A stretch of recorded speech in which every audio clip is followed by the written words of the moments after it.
Welcome back to IT Management. In this segment, what we're going to do is talk more specifically about remote management. Every 3 or 4 videos, I'm going to try to focus on a specific technical aspect or more precise. It may not be for everybody. If you manage on-prem people, you get a little bit out of this, I think, but more for remote people. Right now, about 70%, almost 70% of tech companies offer some kind of remote management. But surprisingly, there's very little training, of remote work, but there's surprisingly very little training for remote managers for these people. And if there's that many millions of people working remotely, there's that many managers that have to manage them. One of the biggest challenges in managing remote workers is you still have to manage people. You still have to manage the individual. And I see this a lot. A very close relative of mine works on a team like this, remote work. She's a SQL developer, does SIS packages, things of that nature, so projects. And they have a meeting every week with the entire team in there. And so on that screen, there's 8, sometimes 10 people. And she said, they're always pretty good, and they go smooth. And a lot of managers like that, and they think they have a really good relationship with the team. And that's probably true. But that does not mean you have a good relationship or understand the individuals that make up the team. And they're very different. In groups, people put on what's called their cafe face. This is a term from way back in the 1800s. When you're going out to the cafe, you behaved differently than you would at home or than you would one-on-one with somebody. And that could be because of social tension in the group, or it could be because one person in the group likes another person, and vice versa. Things of that nature pop up. So people won't be as open in a group often as they would with you one-on-one. So that's a very different thing, and you've got to develop a skill set that handles both the team relationship and the much different relationship with the individual. When you're working in an environment, an office environment, you don't have that issue, because if you go to a meeting and you're 5 minutes early and somebody's there, you get to talk to them a little bit, you're walking down the hallway, all that stuff goes away when you're in a team of remote people. You have to find ways to make that happen, to be a really effective manager of remote developers and DevOps. And again, this is not just for remote people, but this one's a little more geared towards managing remote developers, DevOps people, building cloud infrastructures, and not so much the SQL team maybe that just does health checks or moves from project to project throughout the day. So those folks you're going to have much more need to talk to one-on-one from time to time. This is more specific to teams on big projects.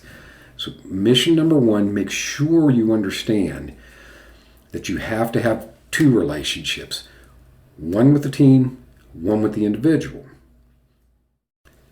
So how do you do this? How do you create relationships with 7 or 8, maybe 10 or 12 individuals on your team when you have such little time? And how do you do it without a mistake all managers make is at some point in their career when you realize in the office it gets a little casual, or you haven't spent enough time with this person, so you start scheduling these meetings. I want to have an individual meeting with every member of the team. And it becomes a drudgery for all parts involved. You don't want to do that. What you want to do is, when you start off, don't have it quite so rigorous and scheduled. Every 2 weeks, try to block about 10 minutes for each of the members of your team. So, if you've got 7 people, it's 70 minutes, but it's over 2 weeks. Before you start that meeting, have something about the project you want to talk about first, or about the team. It could be as simple as, hey, I just want to reach out to you and see how you thought about the new person on the team, how that was going. Or, hey, the project seems to be going pretty well. I know you've been heavily involved. I want to see how you're doing.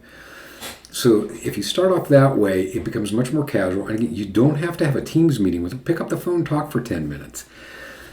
And then the other thing that I've learned, again, I always try to tell you guys the big mistakes I've made. If you're going to try to fake this, and it's not going to work. And the other thing is, you're going to have another meeting with them in a couple of weeks, and they're going to tell you something, either about their personal lives or something at work or on the project, and you're going to forget. So you want to take notes during this. What you do not want to do is type those notes up as you're talking. There's nothing more rude or off-putting than when you think you're talking to somebody one-on-one and they're typing. They probably don't even think you're going to be taking notes. They think you're doing something else and humoring them. So get yourself a legal pad, just little notes as you're talking, little notes on the phone. Then when you're done with the meeting, look over your notes quickly. This shouldn't take any more than 2 or 3 minutes. Is there something important there that I need to know for the next meeting? Could even be a personal thing. Get yourself a spreadsheet going. Dave, 2 weeks, talk about his daughter's soccer game. Talk about the new guy and that he was concerned about this.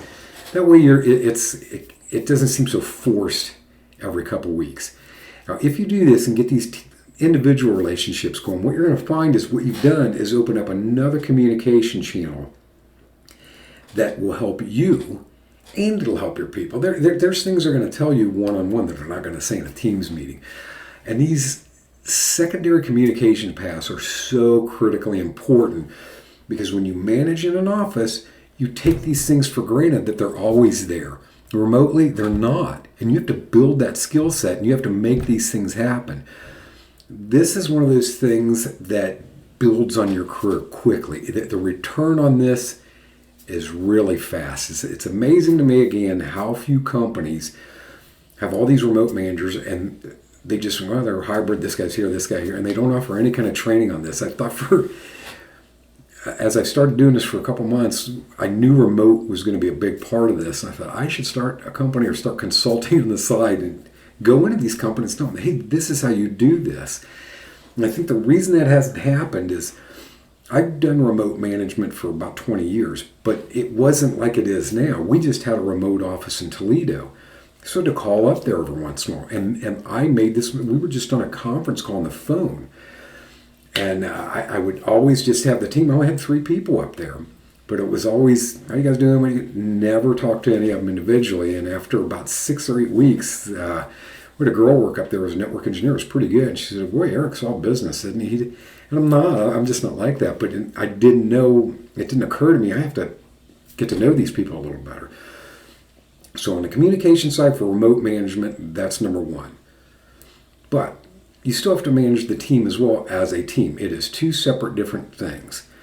And a lot of people managing remotely make the mistake of, when there's a heated meeting or something, like thinking it's like on premise.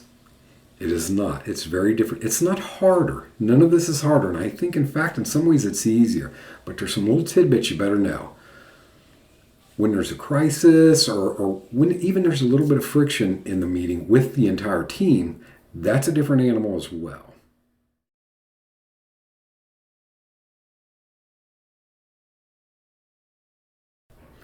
Okay, to end this, I'm going to give you 3 specific things that you can do that'll make a big difference. And I'll go into each one of them just shortly to wrap you up, but I want to give you some hard skills quick that you can get and make a difference. The first is when you're in a Teams meeting and something's going wrong or there's maybe a crisis or something's just bugging you a little bit, remember that people in a Teams meeting, they're not in front of you. They can't pick up on your body language, and often they can't even pick up on your facial cues. So you may be a little bit perturbed about something. That's going to happen. None of this is perfect. So when that happens, remember that they might think that because they're just watching you through a webcam like we are right here, they might not pick up on the little things you're doing with your feet or your arm, and they may think you're irate when really you're just maybe even just slightly concerned about something. So you have to develop that skill of, in a Teams meeting, of being precise in your language, being specific, so that people understand exactly what you're saying and they don't read things into you that aren't there. That's really important. So the second one is take copious notes. When you're in a Teams meeting, scratch down on a piece of paper, copious notes, or record the meeting, and if you need to, go back to it. And a Teams meeting, again, it's not like you're in a conference room where when you leave the meeting, what did he say about this Terraform project? You can't have another meeting, and there might be 2 or 3 people involved that had the answer you were looking for. So you want to take copious notes, and you also want to record those meetings and review those if you can.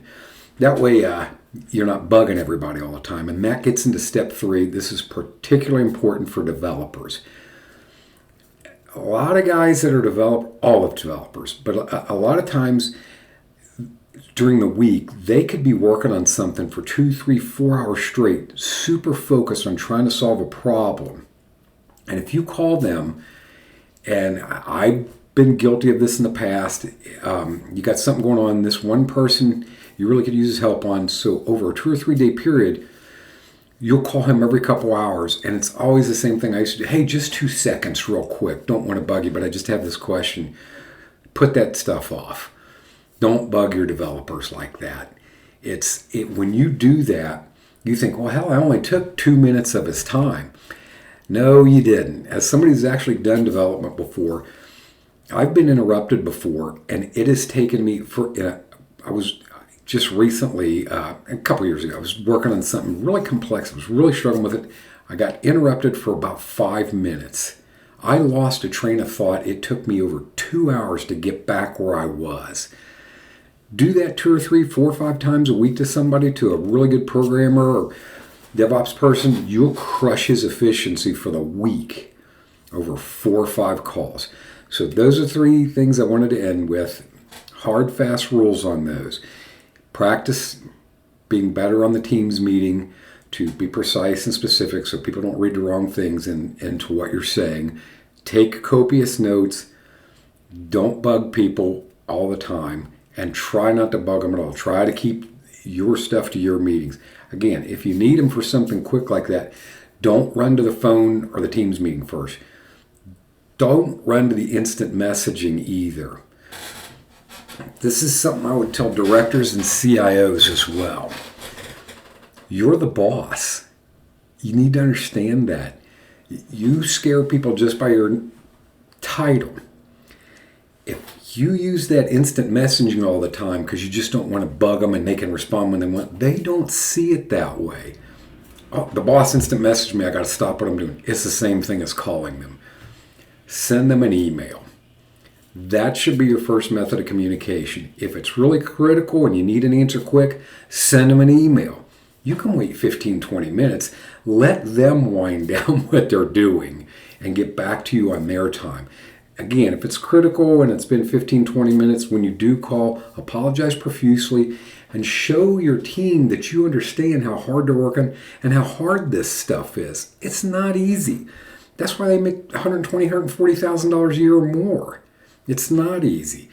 So be respectful of them.